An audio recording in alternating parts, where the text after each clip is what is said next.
important. But there's a lot of things that we forgot to do along the way because we're so caught up in everything that's going on, trying to get things off the ground. One of the ways is I forgot how to be a spirit-led husband and really started neglecting my wife and some of her needs and just really putting it into, okay, how do I get this thing up and running and how do I build this? And it really caused a lot of suffering in the marriage because some of those priorities that we say we have in life, I was letting go by the wayside. And I think in large part of that, she forgot how to be a spirit-led mother. And I think there was some suffering in terms of our household, children, that resulted from that. And it's got to a point where we're sitting there wondering why we're in this spot. And you start getting to a point where you long for the way things used to be. And all of a sudden it's not so exciting anymore. And all of a sudden it's not so fun anymore. And you sit there and you just long for what you had, where everything was known and everything was comfortable. And I get to this point in Psalm 86 where this is very similar to some prayers that I had during that period of time. Hear, O Lord, and answer me, for I am poor and needy.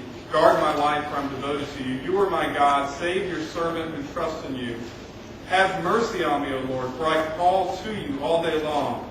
Bring joy to your servant. For to you, O Lord, I lift up my soul. You are forgiving and good, O Lord, abounding in love to all who call to you. Hear my prayer, O Lord. Listen to my cry for mercy. In the day of my trouble I will call to you, for you will answer me. That's the kind of prayer that I had, and there's a lot of details that go behind that, and I'm going to try to describe them to you in the form of an analogy. If we're going on a walk together and walking through the woods and there's a clearing there, and it's a clearing with a large amount of dirt, trees in every direction, and there's a chair, a single chair, a wooden chair that's sitting there.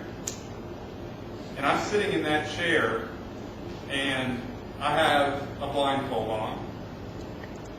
And imagine for a moment what it's like to be sitting in the middle of the woods in a chair that you can't get out of, and you have a blindfold on. And you sit there having these anxieties because you are isolated, you're in an unknown area, you don't know what's around you, you don't have your senses anymore. You can't see anything. Your hearing is a bit obscured.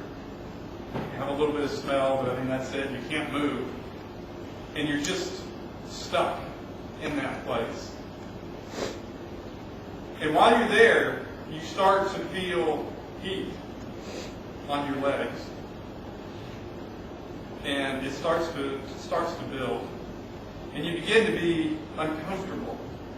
And you start praying to those around you, saying, look, I need some help. And you're praying to your friends and your family, and you're saying, look, I'm in this situation. Can you be lifting me up? Here are the prayers that I have right now because I'm just in this bad spot that I'd like to get out of. Well, it continues to get worse because the heat that you're feeling continues to build. And now you're starting to smell the smoke that's going along with it. And it's at this point that you realize that you're in real danger, that this is no longer just you sitting down somewhere, but that your very life is starting to get threatened at this point because now you can tell you're in this situation where the heat's surrounding you, the smoke's surrounding you, you can smell it, and you can't move. Psalm 102 has a moment that says, Lord, hear my prayer, listen to my plea, don't turn away from me in my time of distress. Bend down your ear and answer me quickly when I call you, for my days disappear like smoke, my bones burn like red hot coals, my heart is sick, withered like grass, and I've lost my appetite. And you're there in this moment where you're trying so hard to have that moment of faith, that piece of faith, you're trying so hard to remember everything that you've ever learned, everything that you've ever believed. But it's like, look, Lord, I'm on fire right now. Okay, I understand that you are there, but I'm saying all these prayers. No one is listening. Lord, I've been praying to you about this situation that I'm in that is so difficult that I cannot get out of, that I am bound to. Lord, I need you to act and act now, because please understand, my body is about to be on fire. And so I'm praying to the Lord, and He gives me this response that doesn't make any sense. He says, fine, I'll remove your blindfold. So I prayed again to the Lord. I said, Lord, you don't understand. My body is on fire. I'm being enveloped in smoke. I'm praying and praying, but everything is falling apart around me, Lord. The only thing you can do is remove the blindfold. Yes, that's what He says. That's what He's going to do. And so I continue to sit there, and things continue to get worse.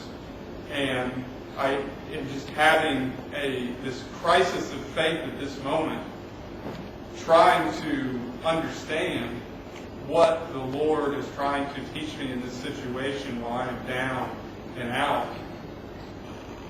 And I finally get so broken that I say, okay, Lord, if the only thing that you can do is remove this blindfold that's there, then do that. And so He does. And I'm sitting there, and the blindfold comes off, and it was Jesus standing right there. And I'm being able to see for the first time in a while that I'm at a campfire. And I'm not on fire. I'm not in any real danger. And there's another chair off to my left, and it's the chair where the Lord has been sitting the entire time, watching everything that was going on around me. And it's that moment in time where you have that realization that we can say God is with you, but He's with you. And He is sitting there, and He understands exactly what you're going through. And He hasn't forgotten about you. And He hasn't left you. He is right there seeing everything that's going on while you're sitting there thinking that everything is falling in around you in your own world, in your own mind. When you see it from the Lord's perspective and know that everything is okay and everything is being taken care of, that is a very, very strong peace. I use that blindfold as an example because it can be a different thing to any one of us. It can be our sins, it could be our own hesitations, it could be our own confusions, it could be our own doubts, it could be any number of things. But what all those things are doing is they're stopping you from being able to see the truth of Jesus. When you have that blindfold on, when something is getting in the way of you being able to see His truth, being able to see His peace and being able to see His love, then you start getting worried about where you are. You start getting real concerned about what's happening to you. But when you take that moment to ask Jesus to take that blindfold off and see things the way that He sees them,